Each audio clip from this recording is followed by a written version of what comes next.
20 October বিশ্ব হাড় ক্ষয় দিবস। আসলে হাড় ক্ষয় কি? হাড়ের ঘনত্ব কমে যায়, হাড় ফাঁপা হয়ে যায়, ভঙ্গুর হয়ে পড়ে এবং অল্প আঘাতে বা বিনা আঘাতে হাড় ভেঙে যায়। প্রতি 3 জন নারীর 1 জন 50 ঊর্ধ্ব বয়সের, প্রতি 5 জন পুরুষের 1 জন এই হাড় ক্ষয় রোগে আক্রান্ত, এবং তারা জানে না তাদের হাড় ক্ষয় আছে। আমি যদি কিছু পরিসংখ্যান দিই, বিশ্বে প্রায় 500 মিলিয়ন মানুষ হাড় ক্ষয় রোগে আক্রান্ত এবং 55 বছর ঊর্ধ্ব 370 লক্ষ মানুষই তাদের হাড় ভেঙে যাচ্ছে এই হাড় ক্ষয়ের কারণে। অর্থাৎ এই প্রবণতা প্রায় 40%। এই 40% প্রবণতায় আরেকটি রোগ আছে, হার্ট অ্যাটাক হওয়ার। অর্থাৎ আমার হাড় ক্ষয়ে আক্রান্ত হওয়ার সম্ভাবনাও হার্ট অ্যাটাক হওয়ার আক্রান্তর সমান। একবার যদি হাড় ভেঙে যায় তাহলে দ্বিতীয়বার হাড় ভাঙার সম্ভাবনা বা তৃতীয়বার হাড় ভাঙার সম্ভাবনা 86%।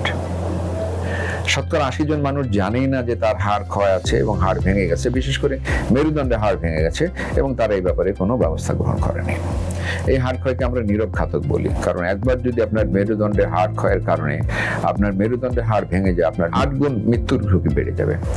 এবং আপনার যদি উরুসন্ধির হাড় ভেঙে যায়, আপনি যত ভালো চিকিৎসাই করেন না কেন, 1 বছরের মধ্যে মৃত্যুর ঝুঁকি 25% মানুষ মারা যায়। এই কারণে আমরা নীরব ঘাতক বলি। আরেকটি বিষয়, শুধু যে মারা যায় তা নয়, হাড় ক্ষয়ের ভয়াবহতা হলো ভেঙে যাওয়ার পরে আমরা যত ভালো চিকিৎসাই দিই, তারা কিন্তু পূর্ববর্তী কর্মজীবনে ফিরে যেতে পারে না। 40% রোগী সারা জীবন মানুষের অন্যদের উপর নির্ভর করে থাকতে হয়। 60%-এর কোনো সহযোগিতা ছাড়া তাদের জীবন নির্বাহ করা চলে না। এত যখন আমাদের সমস্যা হাড় ক্ষয় নিয়ে, আমরা মারা যাওয়ার সম্ভাবনা বেশি, আমাদের কাজকর্ম করার ক্ষমতা কমে যাচ্ছে, কিন্তু এই হাড় ক্ষয়ের চিকিৎসার জন্য আমরা কোনো প্রতিরোধ ব্যবস্থা গ্রহণ করি না। আমাদের কাছে সরঞ্জামাদি থাকা সত্ত্বেও আমরা হাড় ক্ষয় নির্ণয়ের জন্য কোনো ব্যবস্থা গ্রহণ করছি না। প্রকৃত ডায়াগনোসিস হওয়ার পরে আমরা চিকিৎসা নিচ্ছি না। চিকিৎসার পরে আমরা পুনর্বাসনের কোনো ব্যবস্থা গ্রহণ করছি না। এই কারণে এইবারের প্রতিবদ্ধ বিষয় হচ্ছে ইহা গ্রহণযোগ্য নয়। অর্থাৎ আমরা যে হাড় ক্ষয় চিকিৎসার অবহেলা করছি, রোগ নির্ণয় অবহেলা করছি, চিকিৎসা দিতে অবহেলা করছি, এটাই গ্রহণযোগ্য নয়।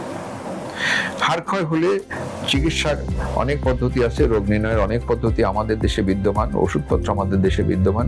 আসুন আমরা সবাই মিলে সচেতন হই, আমাদের হাড় ক্ষয় আছে কিনা নির্ণয় করি, প্রকৃত চিকিৎসকের পরামর্শ নিয়ে সঠিক চিকিৎসা পদ্ধতি গ্রহণ করি, সুস্থ জীবনযাপনের জন্য আমরা সবাই সচেষ্ট হই।